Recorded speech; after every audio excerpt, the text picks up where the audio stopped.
Hello, welcome everybody. Thank you for joining in for this edition of the International Macrohistory Online Seminar. I'm very honored that I was invited by Nathan and Rui to chair this session. So my name is Thilo Albers from Humboldt University, and I specialized, my PhD was on trade in the interwar period. So I feel very excited about Paul's research. Paul did his PhD at Columbia in 22, spent a year in Cambridge afterwards, and has now moved to Sciences Po, where he is an assistant professor. He specializes in macro and finance, and most of his work has a history touch, though not all. So I'm very excited for the next 60 minutes, actually, which we will just have the first 40 minutes that will be just Paul talking. You can ask clarification questions in the Q&A space, and please tag them with the hashtag clarification. I will then rephrase them to Paul if I consider it necessary. The second part is the 20-minute session where we discuss Paul's presentation. And then after that, for those who want to stay after an hour, we will have an extra 15 minutes for a more informal discussion. I think then, without further ado, I give the floor to Paul, and I'm very excited.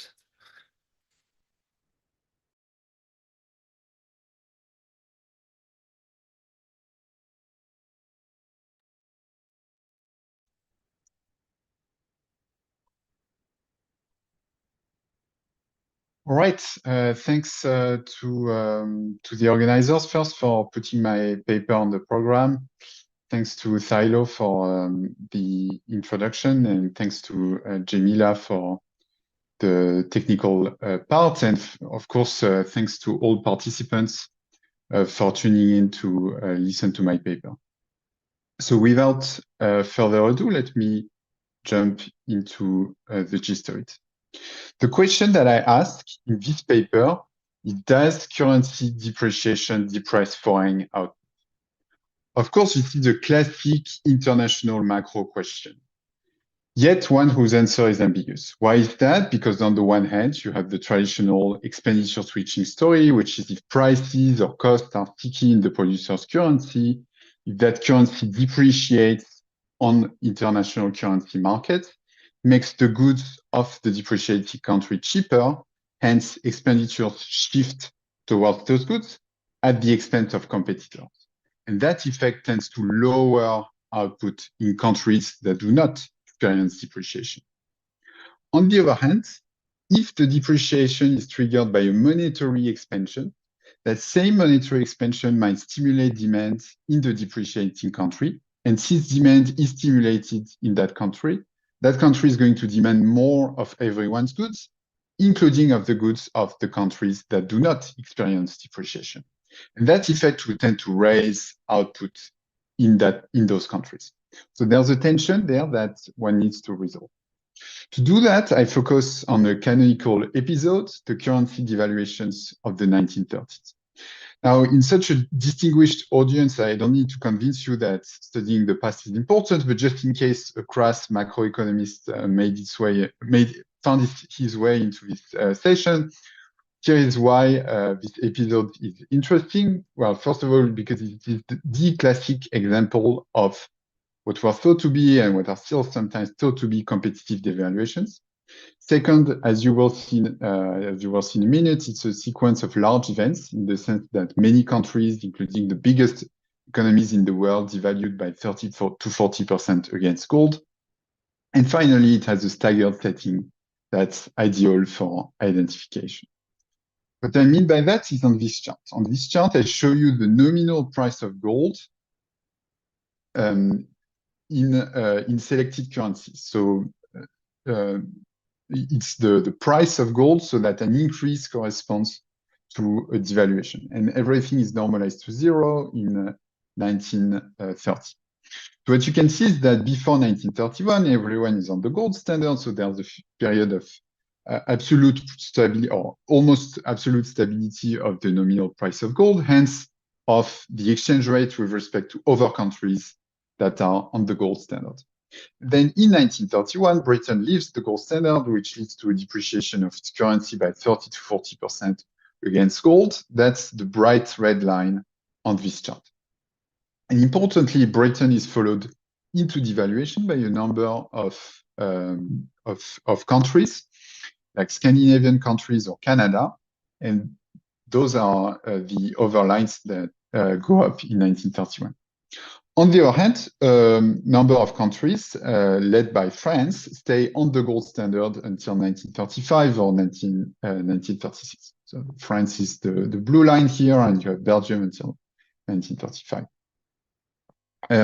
So this creates a fair amount of cross-sectional variation that they can leverage for identification. And finally, if some people are tuning in from the US is an intermediary case because it died in 1933, right after Roosevelt becomes president. Now, as you may know, there's a classic paper in that literature, which was written by Ackengren and Sachs in 1985, and which showed that countries which devalued earlier recovered earlier. Now, this paper is seminal, but it has a number of limitations. First of all, you might say that it's not necessarily causal in the sense of that what Ackengren and Sachs do is just a regression of the change in industrial production on the change in the exchange rate. So you might have some endogeneity concerns there.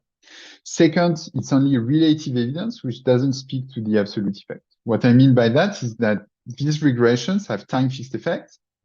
What they show you is that even if you have a causal interpretation of them, what they show you is that Britain is going up compared to France. But you don't know if Britain is going up compared to a counterfactual where it hadn't devalued or whether France is going down. You know how relative quantities move, but not how absolute ones do.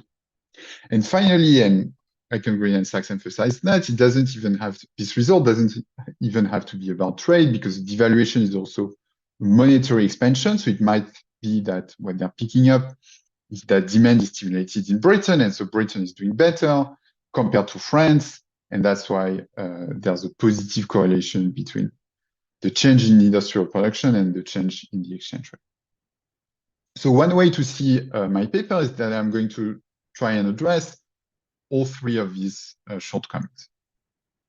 So what do? I implement what I call a from micro to macro approach, which is the following. I will first identify cross-sectional moments, use those moments to estimate a general equilibrium model, and run counterfactual experiments in that model. The key, so that cross-sectional evidence comes in two forms: causal inference of the effect of devaluation across countries, and parameter values from granular trade data. The key insight of the paper is that cross-sectional evidence, even though it doesn't directly tell us the answer to the question of interest, it's informative about certain parameters in the model, so certain mechanisms that determine the answer to the question of interest. Let me give you an example. The cross-sectional response of output, so think Britain, which devalues early versus France, which devalues late, that cross-sectional response is a combination of the two mechanisms that I started with, expenditure switching and monetary stimulus. So it's going to be informative about the joint values of the parameters that determine the strength of these two effects. Similarly, when I go to trade data, I'll be able to identify parameters like the elasticity of substitution and the pass-through of the exchange rate to international prices. And that helps me pin down the strength of the expenditure switching mechanism, which then feeds into the answer to the question of interest. So once I have done these exercises, I come to the conclusion that the effect on countries that did not devalue was small. And why is that? It's because the two effects that I started with, expenditure switching and monetary stimulus, they tend to roughly offset each other.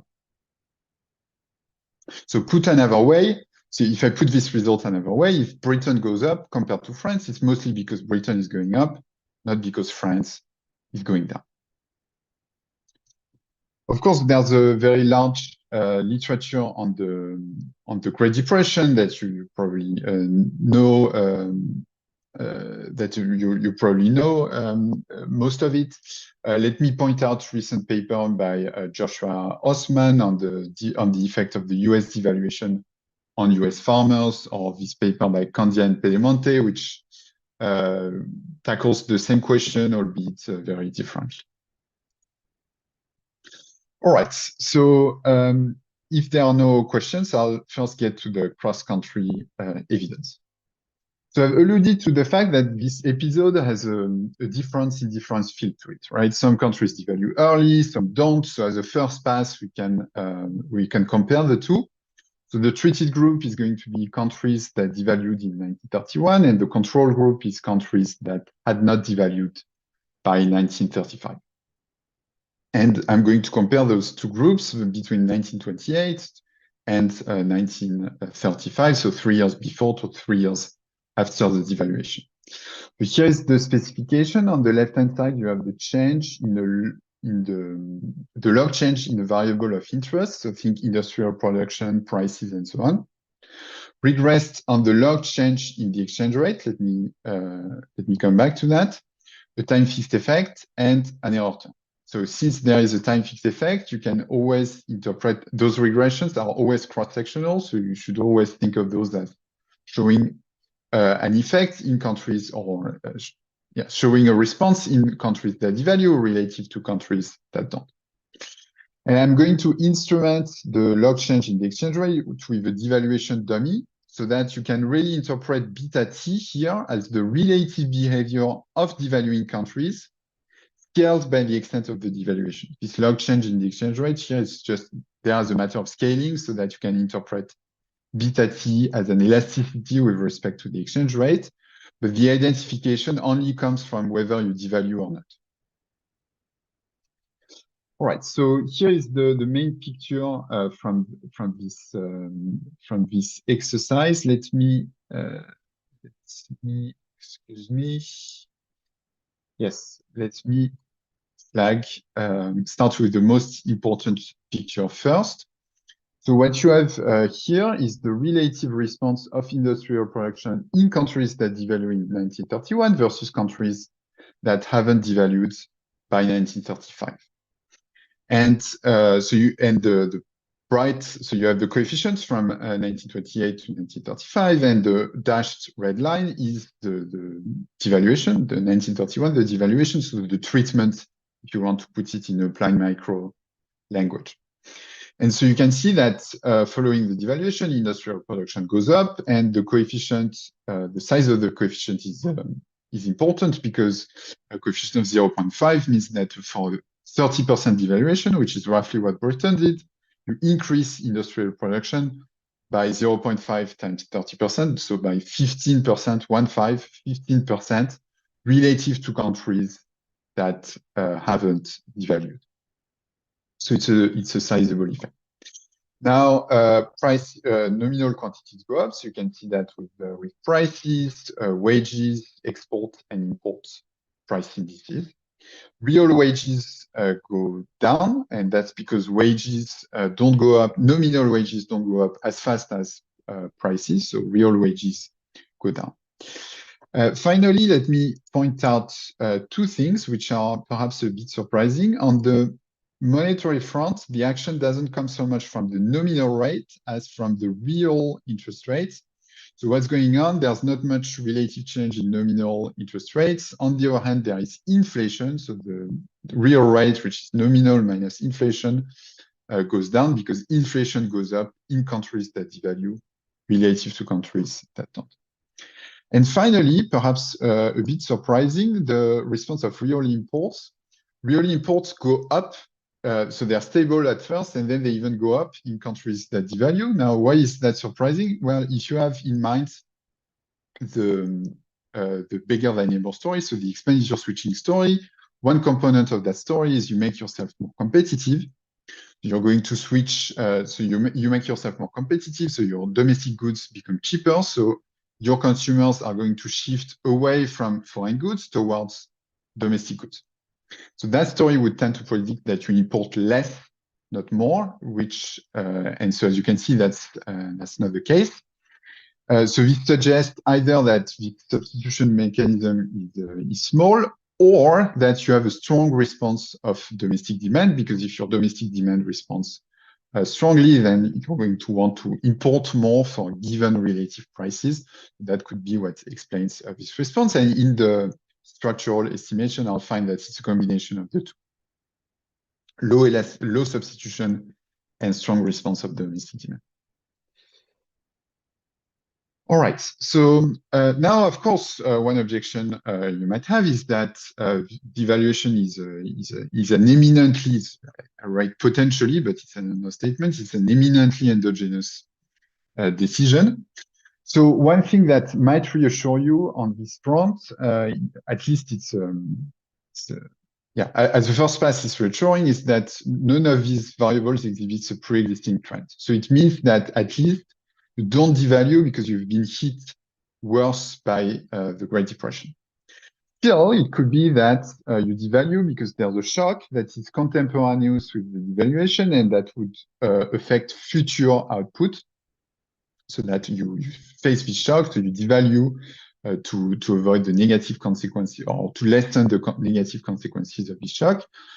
A typical example would be a financial crisis, and indeed there were some financial troubles in Britain around the time of the devaluation, so we should be careful about that.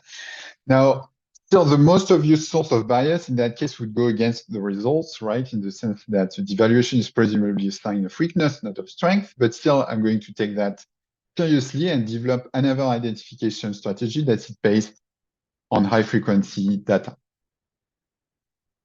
So I entitled this slide to devalue or not to devalue, which you have to admit shows a surprisingly subtle knowledge of Shakespeare for a French professor. So the decision is, of course, influenced by fundamentals. I'm not denying that, but some components might be idiosyncratic to each policymaker. So here you have a quote from a book by Sebastian Edwards, where he tells the story of how Roosevelt announced his decision to devalue the dollar to his closest circle of advisors, the so-called brain trust. And what transpires from the quotes is that, first of all, his advisors were very surprised. And second, they thought that it was a mistake of historic proportion, to the point that the budget director, Luke Douglas, called it the end of Western civilization. So the point of this quote is to say that there was nothing inevitable about the US devaluing at that point. Of course, it's partly a consequence of economic conditions, but there is also some unpredictable component, which I'm going to argue can be isolated. So how am I going to do that? I'm going to use high frequency data in order to control for the information set of market participants. We'll identify series of policy announcements. So those can be either the announcement of a devaluation or the reaffirming of commitment to the gold standard.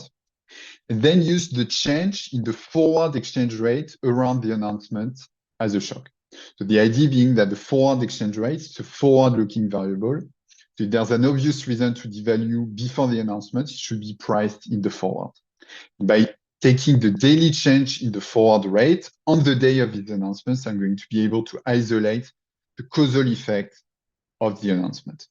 And let me say that what I'm doing here, it's conceptually similar to an identification strategy that is used a lot nowadays in monetary economics, where you use changes in federal funds rate futures on FOMC days as a measure of a monetary shock. So what I'm doing here is just taking that method and adapting it to the 1930s and to the exchange rate.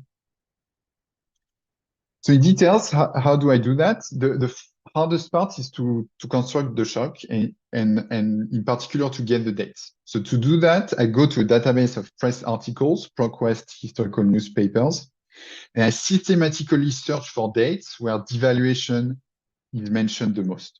I have a number of keywords, and those are mentioned in the paper. If you have questions during the Q&A, I can click on the buttons, but I have a number of keywords related to devaluations.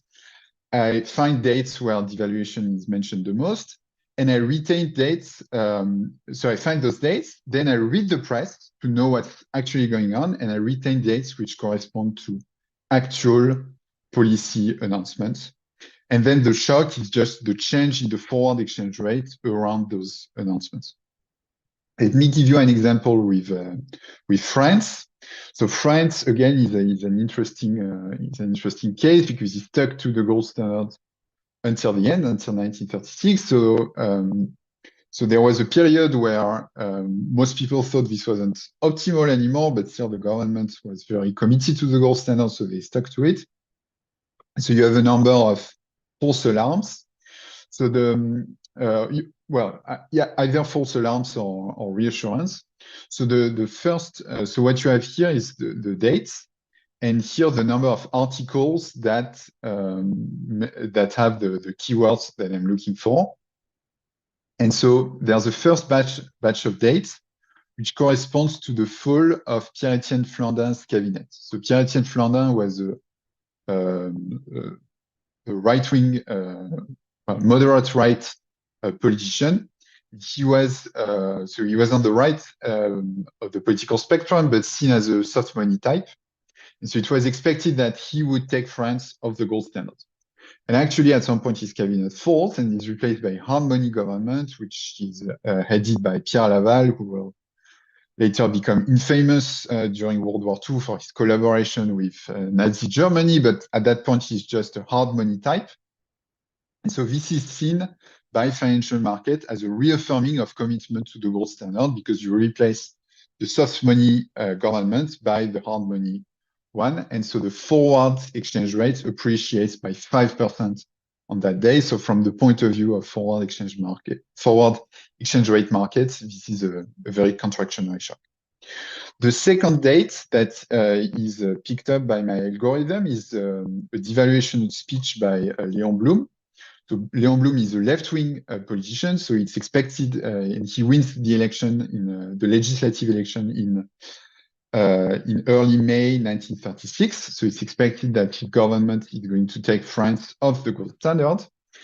But actually, Blum makes a speech where he says, no, we are very committed to the gold standard. We're going to stay on the gold standard.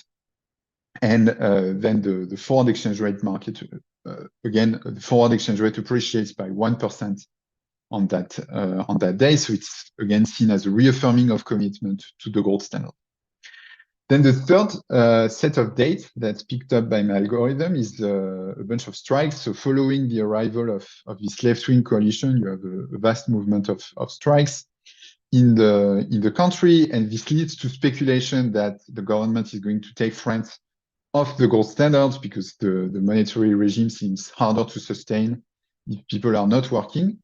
So there, I'm purposefully excluding that date because it doesn't correspond to a policy announcement. It's related to the economic situation, so it's the kind of variation that I do not want. I only want to retain dates which correspond to actual policy announcements. And finally, the last set of dates is the devaluation. So that's you can see that I have many articles mentioning it, and it's spreads over several days. So that's why you have all of these neighboring dates. And so there again, I take the change in the forwards, in the price of the forwards, and you can see that it's a positive, so it depreciates. The forward franc depreciates by 20% around the devaluation. So this is how the shocks are constructed for France, and I do that for every country that has a forward exchange market. All right, so once this is done, the hardest part is over because I can then regress changes in aggregate variables on those shocks. So again, the assumption is that the change in the forward rate on the date of announcement is exogenous. And that's conceptually similar to using changes in federal funds rate futures on FOMC days, like the monetary economics literature does a lot nowadays.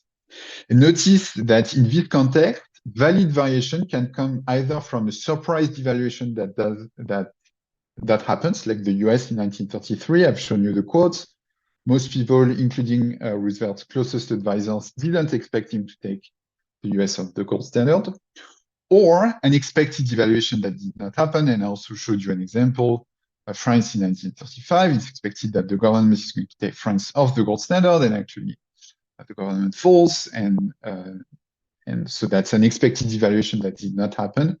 So that's also a valid shock from my point of view, because it's exogenous to the economic situation. It's driven by a policy announcement, a policy choice. All right, so now I run a local projection with instrumental variables. On the left-hand side, you have the log change in a variable of interest, think industrial production prices and so on. Regressed on the log change in the spot exchange rate, instrumented with the shocks. So once again, the identification comes from the shocks. Some controls in X, the time horizon fixed effect, so that everything I'm going to show you is still in relative terms, still countries that devalue relative to countries that don't, and a country horizon fixed effect, and an error term.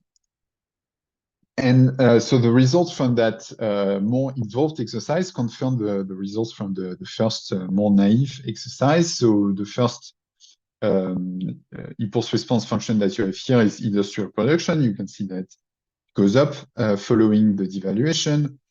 Again, you can interpret the coefficient as an elasticity. So a coefficient of 1 means that for 30% devaluation, you increase industrial production by 30%. Exports go up, prices go up, wages go up, not as much as prices, so that real wages go down, at least at the beginning.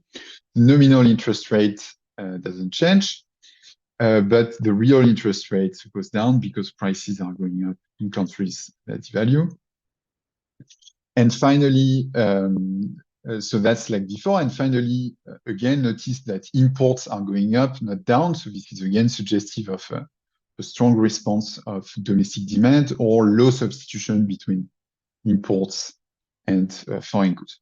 So those results seem consistent with what I've shown you before. So if I summarize this cross-country evidence, devaluations stimulate output, trade, and nominal quantities. Both strategies yield qualitatively similar results, though the high frequency, identification tends to produce slightly larger estimates. So there's a formal comparison in the paper. It's a bit complicated to make strong statements because you have wide confidence intervals, but it tends to produce slightly larger estimates. So the way I think about it is that the high frequency identification strategy is cleaner, but the estimates are less precise, and also they require quarterly data, which is sometimes unavailable or of low quality. So for instance, here I showed you nominal exports and nominal imports. I cannot break it down between real exports and the export price index because those typically don't exist at a quarterly frequency. So in any case, I'm going to estimate the model using both sets of impulse response functions. So I'll do everything twice. I will show you the results with the definitive, so the simple identification strategy, but you should know that using the high frequency identification results strengthens the main message. All right, so that's it for the cross-country evidence. Now let me jump into the model. So why do I need a model? Again, the previous evidence is cross-sectional. What it tells you is that Britain is going up compared to France because it devalued, but it doesn't tell you whether Britain is going up compared to a counterfactual where it hadn't devalued, or whether France is going down. You know how relative quantities move, but not how absolute ones do. We need a model to translate this relative effect into an absolute one. This model is a multi-country New Keynesian model with sticky wedges in order to account for monetary non-neutrality, incomplete pass-through of the exchange rate. I will come back to that, and a gold standard to engineer the devaluation. Importantly, the model allows for both expenditure switching and monetary stimulus. So both of the channels that I started with that create this tension, and the reason why this question, the answer to this question is ambiguous, they are in the model. So I'm not going to show you many equations, given that I only have 40 minutes. But let me say what the trade part of the model looks like. So in each country, there's a continuum of firms. Each firm produces a variety of a single product. And you have Humboldt demand, which governs aggregation over varieties. So the Humboldt demand is a way to generate incomplete pass-through of the exchange rate to international prices. It's a generalization of the constant elasticity of substitution system, but more flexible. So in the model, I show that there are three parameters that are important to explain the response of trade. The elasticity of substitution between imports and domestic goods. So if you're in the US, think US goods versus foreign goods.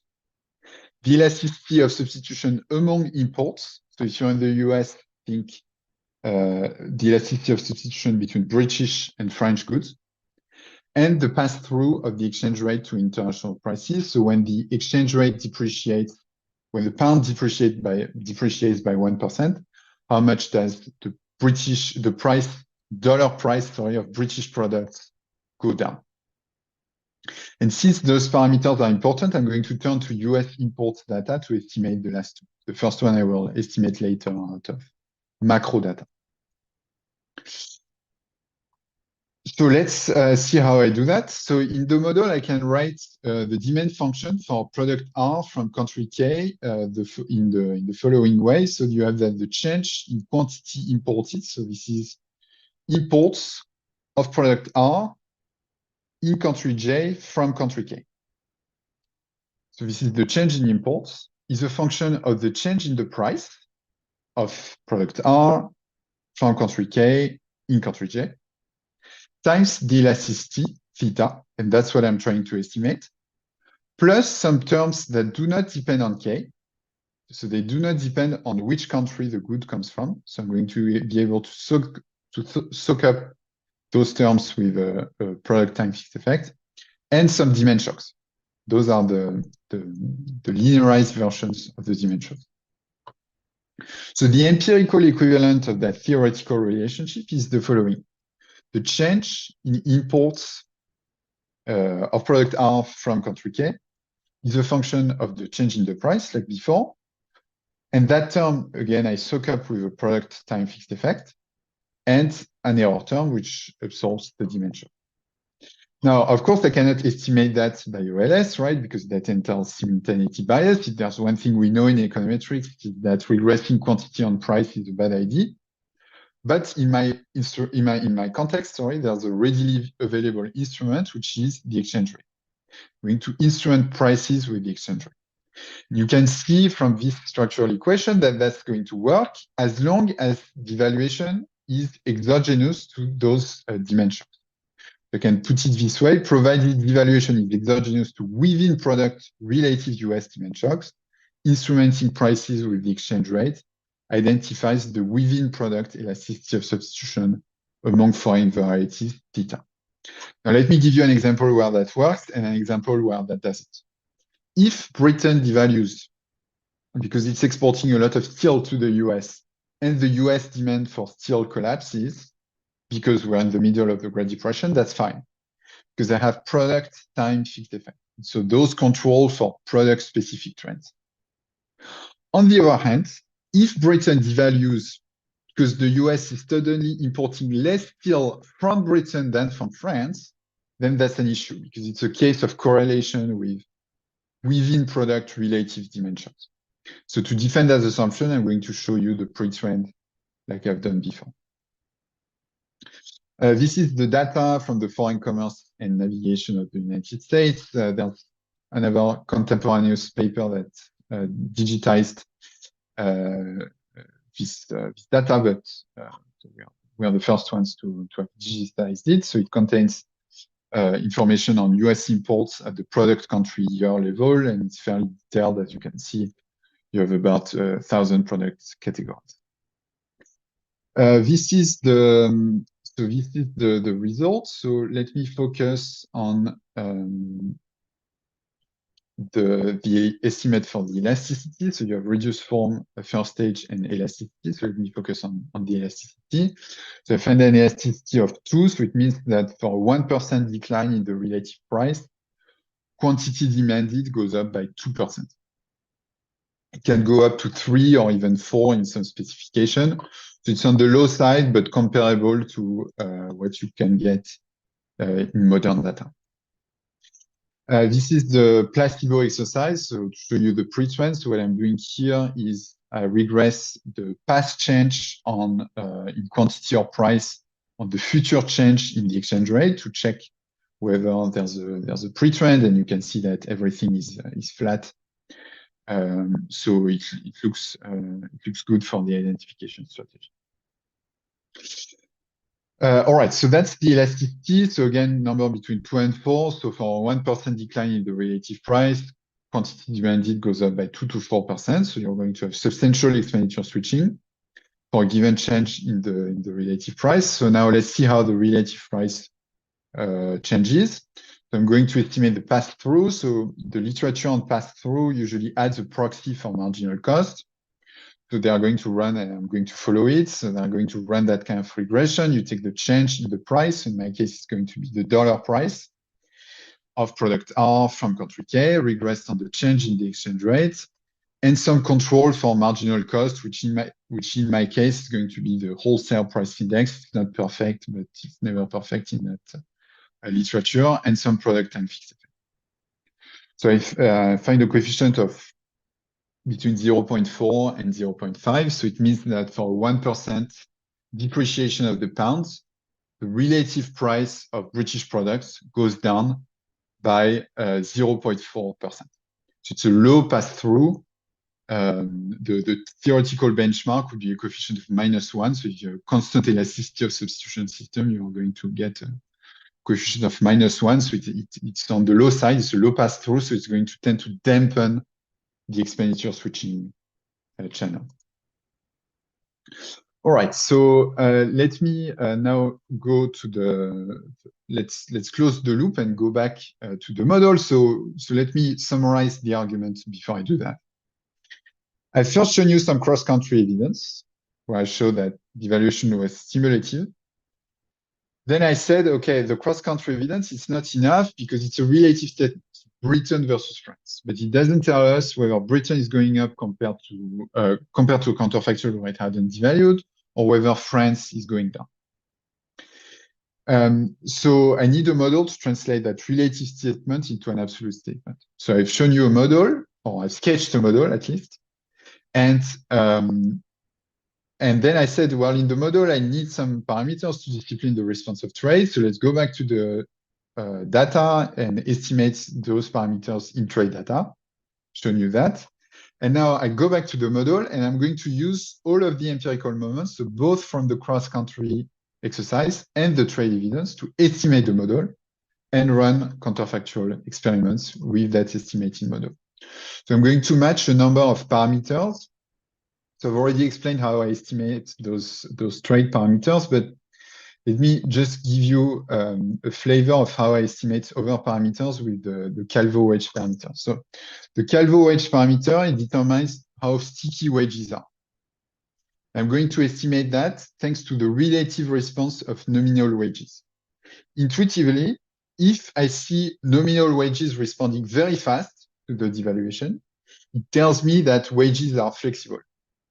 If I see them responding very slowly, which they do, it tells me that they're very rigid. So here I find a coefficient of 0.9. So 1 would be full rigidity and 0 would be no rigidity. So 0.9 is very rigid. And the reason I find that is that nominal wages in the cross-country data respond very slowly. That's how it's estimated, and you can make similar arguments for the other parameters. So here is the fit of the model with respect to the impulse response functions. So like before, the dot is the point estimate. So that's the data. The bracket is the confidence interval. So that's the same as before. I've already shown you that. But what you have on top of that now is the model. And that's the gray dashed line. And you can see that I'm fitting a number of moments. So the moments that are in red, I've targeted so that the model reproduces those moments. So I'm adjusting the value of parameters to match those moments. So for instance, I was talking about nominal wages. You see the response of nominal wages is the parameter that governs the response of nominal wages. It adjusted to match this response. So everything that is in red, I should hit if I'm doing things correctly, I should be matching those. Now, some moments are left untargeted as a sort of sanity check, and you see that I'm doing reasonably well. So those are in green, and then those which are in blue are implicitly targeted because they are moments they are functions, sorry, of moments that are in red. So anyway, the point of this picture is that the model is able to match the cross-sectional evidence relatively well. All right, now that I have this model that has some valid cross-sectional implication, I can run my counterfactual experiments. Again, the reason I want to do that is that cross-sectional evidence estimates do not answer aggregate counterfactual questions. In the model, I'm going to stimulate the response of the world economy to a 30% one-off devaluation by half of the world, which is roughly what happened. So here it is. So here you have the response of output in countries that devalue, that's in gray, and countries that don't devalue. And you can see that countries that devalue experience a big boom. So output goes up by 10%, roughly. While on the other hand, in countries that don't devalue, output goes down a little bit, but not very much, given the magnitude of the shock, the magnitude of the devaluation in the rest of the world. So if you compute if you want the exact number, it's somewhere between 1% and 2%. So what's going on here? Well, what's going on is that in countries that devalue, there's a big change in the real interest rate. Why is that? Because the devaluation, it creates a monetary expansion, and so prices go up, and the real interest rate goes down a lot. And so domestic demand goes up as a response to this change in the real interest rate. And since demand goes up, you have this boom in countries that devalue. And yes, there are some negative spillovers from the expenditure switching going to the non-devaluing countries, but that's dwarfed by this response of domestic demand. All right, so main result, foreign devaluation has a small effect on one's output. The intuition, the expenditure switching, and the monetary stimulus offset each other in non-devaluing countries, while they work together in devaluing countries, and that's why those countries experience a big boom. Now, just to, I need to wrap up, but just to show you how these things work in the background, let me give you an example with with the CES case, so the constant elasticity of substitution system. So one question you might have is maybe the model cannot imply large negative effect on foreign output, right? Maybe I've chosen a model that has this conclusion baked in it.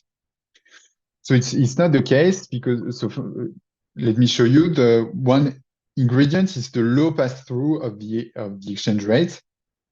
The low pass-through of the exchange rate is important for its results. So in the baseline, I've used Humboldt demand to generate an incomplete pass-through. But what happens if I use a constant elasticity of substitution, which implies a full pass-through? So it means that when the pound depreciates by 1%, the relative price of British product goes down by 1%. Whereas what I found in the data was half of that. But what happens if you're in that world? So what happens is that then you get a big effect on countries that don't devalue. So this is the baseline. This is what I've already shown you, small effect. This is the CES case. So again, full pass-through of the exchange rate to international prices. So then you get a big fall in output in countries that don't devalue. It's about 5%. Now you might say, well, perhaps I don't believe your estimate of pass-through. I think the true pass-through is 1. And that's so that's the case I believe in. So I don't buy your conclusion. Well, then you have the following problem, that the fit with respect to the cross-country data deteriorates significantly. So the response of industrial production is too high. The response of exports is really on the high side. And finally, and especially perhaps, the response of imports is totally off the chart. So if you have full pass-through of the exchange rate to international prices, which I've shown you is not what I get in micro data, but it's also not consistent with the macro data because you get a response of imports that's totally implausible. So the very beginning, I was telling you that this response of imports, it starts to tell us something. And this is where you see it. Because if you don't match the response of imports, then you can get a different conclusion. And to match that response of imports, once again, you need a low pass-through of the exchange rate to international prices, low substitution, and a strong response of domestic demand to the devaluation. So those ingredients, they tend to dampen the negative spillovers to countries that do not devalue, and that's what explains the result.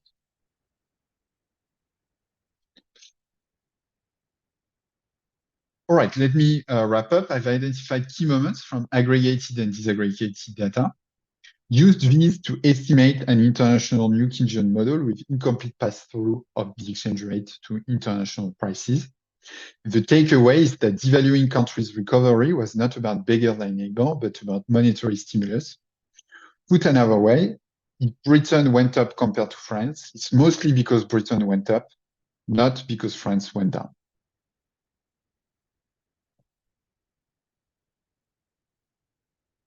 Okay, thank you very much for your presentation, Paul. Clap from everyone. We have already some questions lined up, and I encourage everyone to type in more. I also have some questions myself. But maybe, Paul, maybe we start with a question from Guillaume Dordain, and that refers particularly to slide 7. So if you could reopen that. Great. Sorry.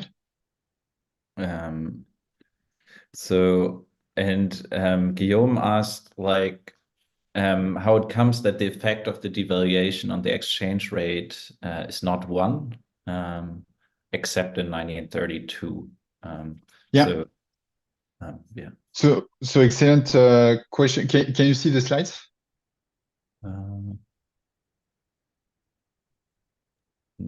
Not yet. No. Not yet. Okay. Sorry, my computer is a bit slow. I've taken some risk by stop.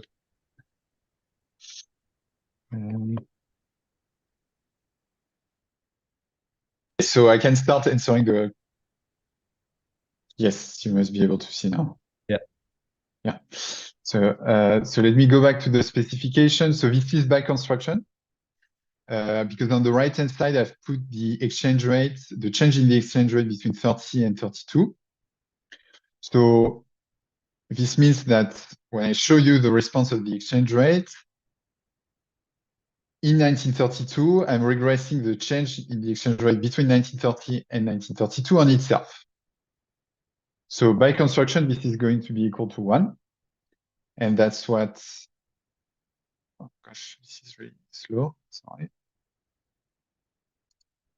Yes, and that's what Guillaume picked up here.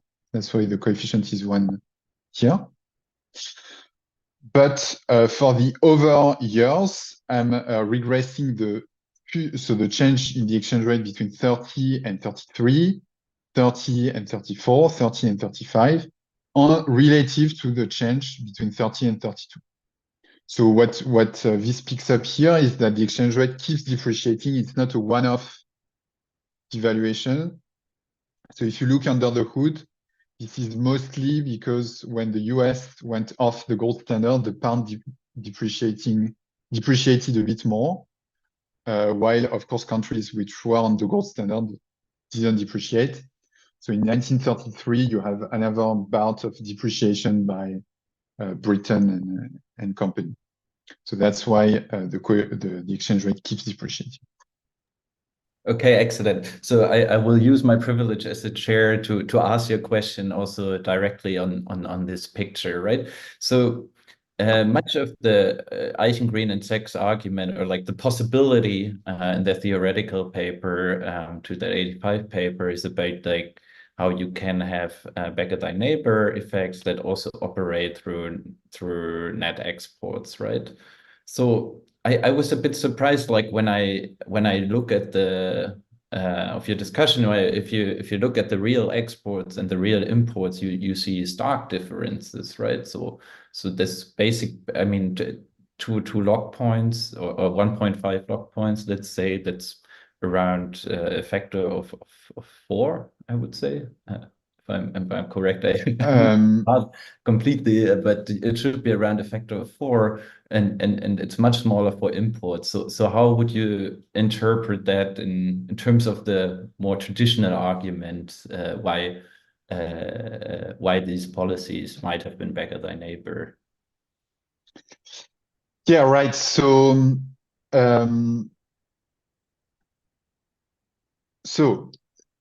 let me take a step back from a theoretical point of view. If you're in a two-country world, the response, those two should be exact mirrors of each other. So the response of exports should be minus the response of imports, and vice versa. Now, if you are in a multi-country world, those two can diverge because you have another channel that opens up, which is substitution in third countries.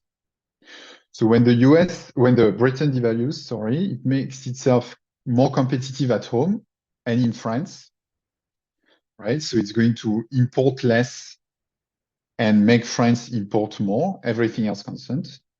But it's also going to compete with French products in the US. And that's how I would rationalize this finding, the divergent response of exports and imports, that most of the substitution happens in third countries. So it's not that anyone imports more, but you're going to get some market shares, to take some market shares away from countries that do not devalue in third countries. And so that's why those two diverge. Now, to go back to the beginning of your question, which was about net exports. So if you compute the response of net exports, it still goes up, right? So there's still some Beggar than Neighbour in that sense. But the key in the background is that it's trumped, well, it's not trumped, but it's partly compensated by the response of domestic demand in countries that don't devalue. So the key is that both are going to go up. So exports of countries that do not devalue go up, but also their imports. So they are going to export some demand to the rest of the world, including to countries that do not devalue. So that's really the key of the results, that yes, you make yourself more competitive. So if you're an exporter in the gold standard country, you're really annoyed about that. But what you don't see is that actually there's also some positive spillovers in the form of demand. Okay, thanks. So maybe the next question, if you could be a bit more brief in the answer, but thank you for giving so much detail because we're running a bit out of time of the official part. So this question is by William English, and he says this, I think, more with respect to the second set of impulse responses that you showed, where he was surprised to see that the effect on the real interest rate is so small, because he thinks, I think, it's fair to say on the backdrop of for example, Eckert's work on the depression, that was really the key mechanism, and it doesn't come out at all in this picture. That's what No, it's actually, sorry if I didn't explain this clearly, it's actually very large because this is an elasticity with respect to the exchange rate. So it means that for 30% devaluation, coefficient is about 0.5, right? So minus 0.5. So for a 30% devaluation, it means that the real interest rate goes down by 15 percentage points. So it's very large. Okay. Then we have a question by Chris Meissner, and I would unmute Chris so he could ask the question himself. Yeah. Hi, Chris. Hey. So I have an interesting question about your model.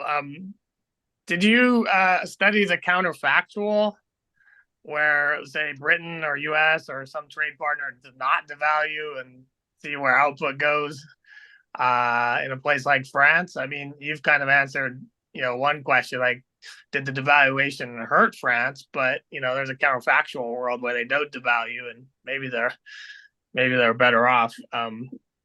Maybe I got the logic wrong, but it would be interesting. And looking at your diff results, I'm pretty surprised that the real interest rate goes back to zero so quickly. I guess that's something about rates of change versus price levels, meaning people kind of thought about changes in the price level, but not inflation at that point in time.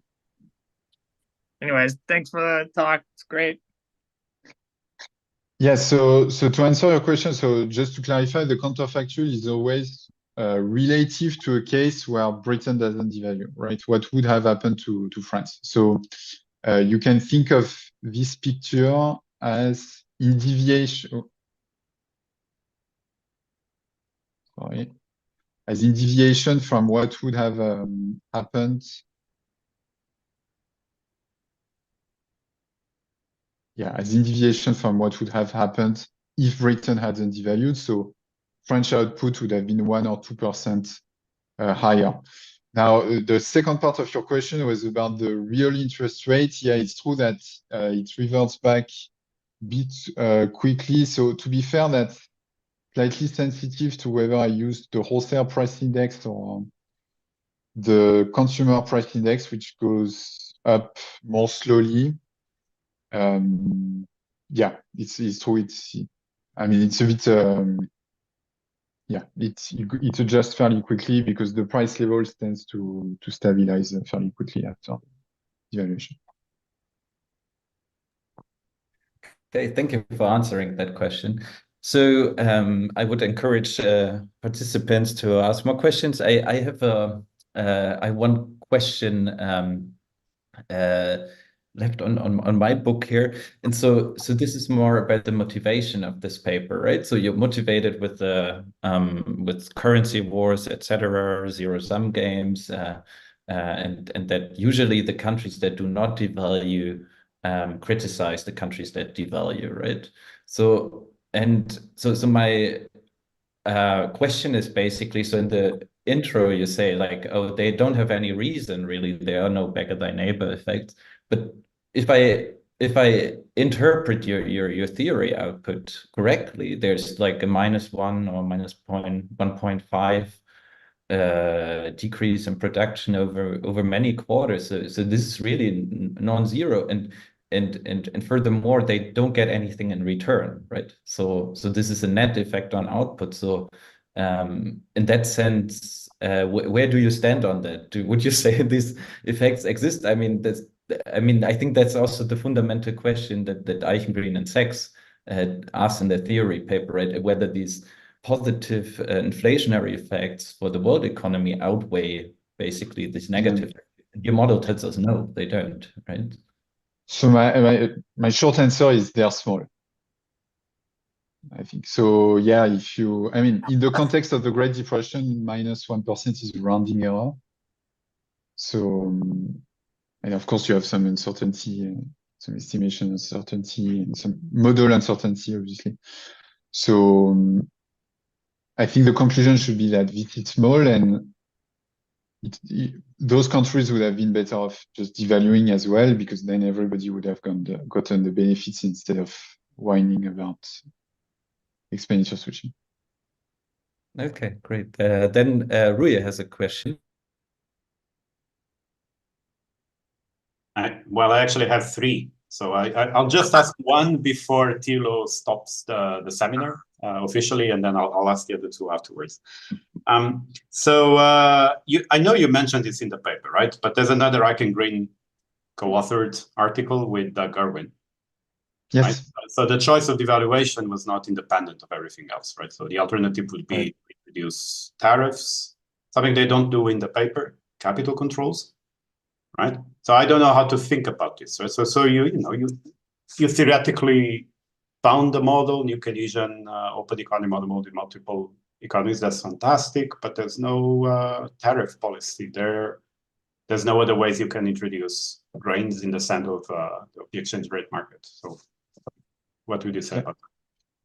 So I thought Thilo would ask this question, but since you're doing it. So here is how I think about it. So capital controls, I tackle it a bit differently, but so here I show you the response of policy to the devaluation. So indeed, of course, I find the same as Eikengreen and Irwin that tariff they go down in relative terms in countries that devalue. So which actually means that they went up more in countries that don't devalue. So you might think that this is an issue. I was also concerned about government spending or taxes, but they don't seem to correlate so much with devaluation. So in any case, what I'm going to do is put the tariff as controls in my regressions. So that's what you have here. You have the baseline tariff as controls and the government variables as controls. And you can see that everything survives except maybe the terms of trade, but if anything, that helps me because that implies that there's even less expenditure switching.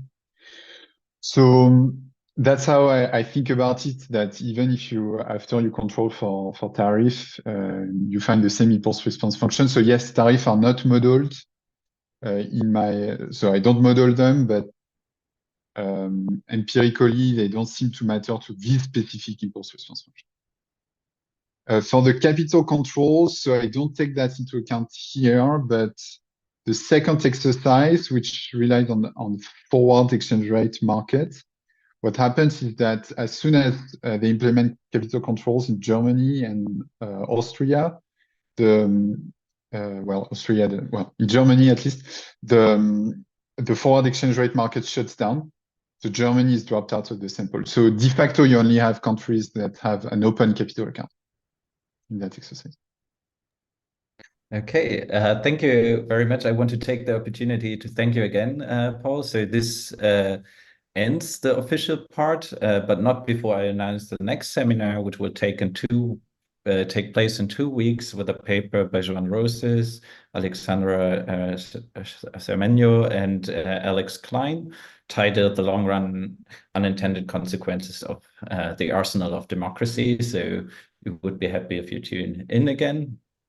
And so we will now move to the less formal part of the seminar, and the floor remains open for questions, of course, which I'm happy to take. And otherwise, we would continue first with Rui's set of questions.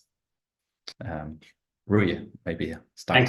Thanks. Right. So I have a question about strategic interaction and another one on heterogeneity of the effects. Right. Strategic interaction. I understand what you're trying to do with the model, which is a very specific counterfactual, right? What would have happened had Britain not, not fell the first piece in the domino?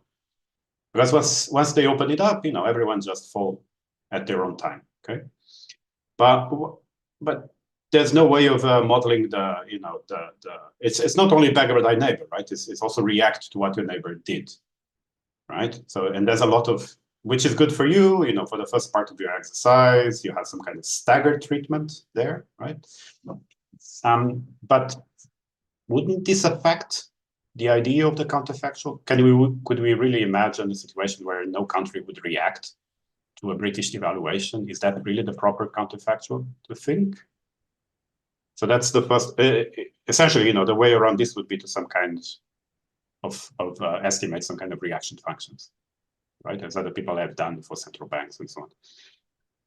The second question on heterogeneity of effects, right? So you have small and big countries. That's an old division in international trade. This would, for instance, mean that small countries would have very little pass-through, right? Because they have no pricing power. They just have to use world prices. Big countries like the UK, right, where you exemplify the estimation of the pass-through, of course they had pricing power, so unsurprising that the pass-through would be smaller, right?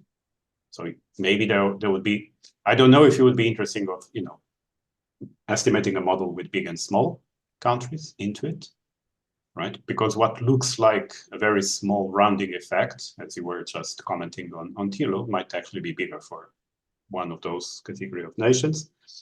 And another possibility for openness, for heterogeneity, is degree of openness. small open economies, very dependent on exports to things like places like the US and the UK, I would expect the effects to be much bigger, right, than, for instance, the US for obvious reasons. Thanks. Yeah. So thanks for those questions. So first on the strategic complementarities, yeah, it's true for sure. There are strategic complementarities. I mean, the Sweden devalues a few days. Well, all of the Scandinavian countries in Canada devalue a few days after the UK. So to be clear, in the model, what I model is that you have half of the world, which is roughly what the size of the sterling zone devalues. Now, and that's compared to a counterfactual where nobody had devalued. So yeah, the implicit statement is that if Britain hadn't devalued, nobody else would have devalued. So yeah, I could estimate. I could think about estimating a reaction function. The issue is that you only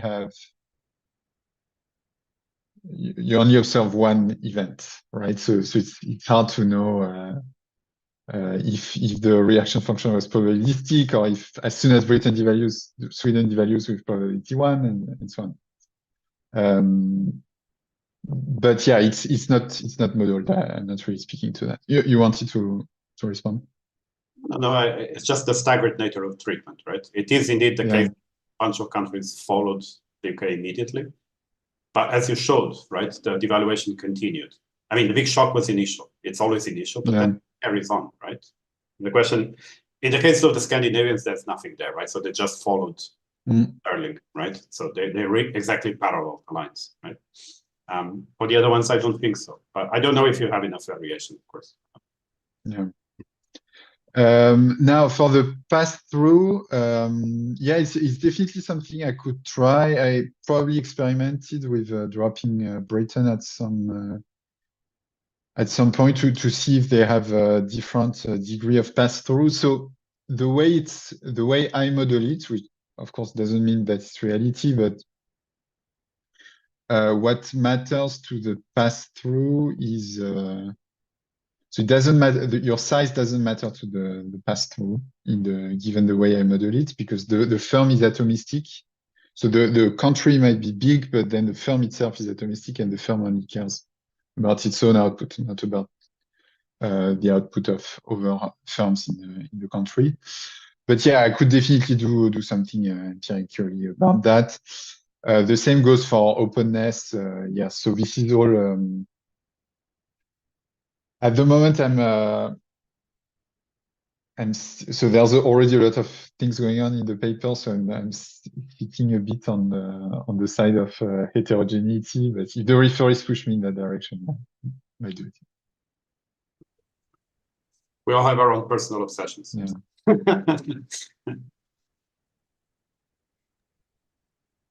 Okay, so I would like to pick you a bit on, because you just said there's a lot of different things. So it's a very classic job market paper, I think.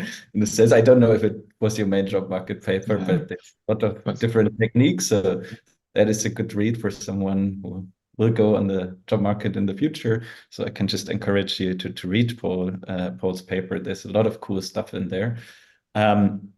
So one question I still have, and I have asked that in a version before in the official part, is that so for me it's still from an economic policy perspective completely rational for based on your findings that the countries that did not devalue were pretty upset with Britain and the others, and that the optimal situation would be a coordinated devaluation that was established by Eichengreen and Sachs, right?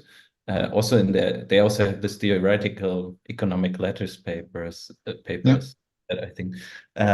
So I wonder how to think about that implication for the literature, right? So I think you have two different papers in here. The one is where you actually go for basically do a kind of Egerton exercise and showing us that this really matters for the reflation of the economy, and you have this expenditure switching, and that's great. But I don't see so much the connection to the Beggar thy neighbor point, because if anything, you just confirm that what Joe and Robinson wrote in the 30s, right? So even if the effect is small, there's no the countries that don't devalue don't have any benefit from those that the other countries go off gold. So why would they be not upset? That's still my conceptual question. Yeah. Yeah. So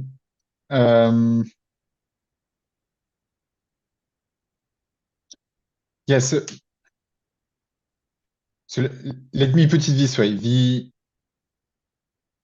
So it's true that it doesn't benefit them, at least in terms of more output. If anything, it's a bit less. But still attributing which is I think what some people were doing at that point, attributing the Great Depression to that. I mean, I have a quote in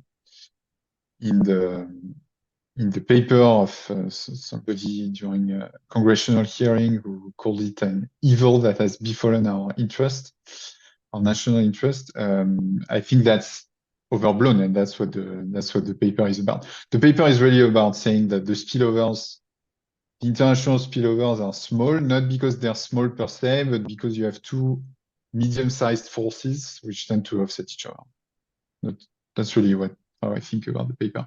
Then, yeah, how you want to translate that. To me, the policy prescription is you should think about stimulating your demand and not think so much about the negative effect of trade, even though so then you might have some political economy concern, right? Because again, if you're an exporter that is competing with British products, both in Britain, in France, or in the US, then that might be different, right? There might be some redistribution, because then you don't feel so much the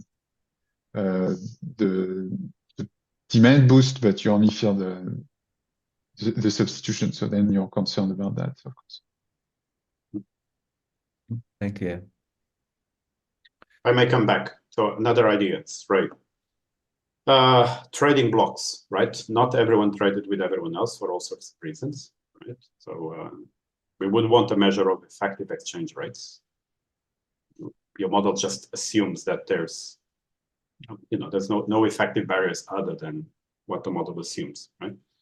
So maybe that's a bit deviant from reality. And we know that because, one of the consequences of that, you mentioned it, is the informal creation of the sterling block, then of the dollar block, and then, the German capital block, right? Yeah. Oh, sorry. Yeah, I think that's a fair point. So in principle, I could stimulate that in the model. As you said, I don't have it in the model, but in principle, I could simulate that. So that said, I think the core logic of the result would still apply, because both channels are going to be scaled up and down depending on whether you trade more or less. Because yes, you're going to get more expenditure switching, but you're also, so let's say you're more exposed to Britain, so you're going to get more expenditure switching, but you're also going to get more demand leakage from Britain, because Britain demands more of your goods. So then I guess you may have some very heterogeneous, if you're heterogeneously exposed to so if you're more exposed to the expenditure switching than to the demand boost. So for instance, if you're competing a lot with British products in third markets, but then Britain is not demanding a lot of your goods, it's possible that you get the worst of both worlds. Well, you only get the negative effect. So yeah, I think in that sense, yeah. Actually, what I'm saying is that one of the reasons why your effect is so small, and this is very obvious in the Scandinavians, is that they just mirror imaged what sterling was doing, because they depended a lot on trade with Britain. right? So, Right. I mean, that said, I think France still has about a third of its trade with the UK, between 20 and 30% of its trade with the UK. So it's not like those countries are not connected at all. no, I don't. Of course, the gold block is what gives you all the identification, right? Because Latin America just follows the dollar, the Scandinavians, the Latins just follow sterling, and the Central Europeans follow Germany, right? And the only ones that were exposed to both sides of these trade winds were the gold blocks until they left. Good. Fantastic. All right, I think there are no more questions, and we are also at 6:15, so that's excellent timing. Let me thank you again, Paul. I think that was an excellent talk and excellent answers to those questions we had, and I hope I see everyone soon again. Absolutely. Thank you, Paul. Thanks, Thank you. Thilo. Bye. Bye.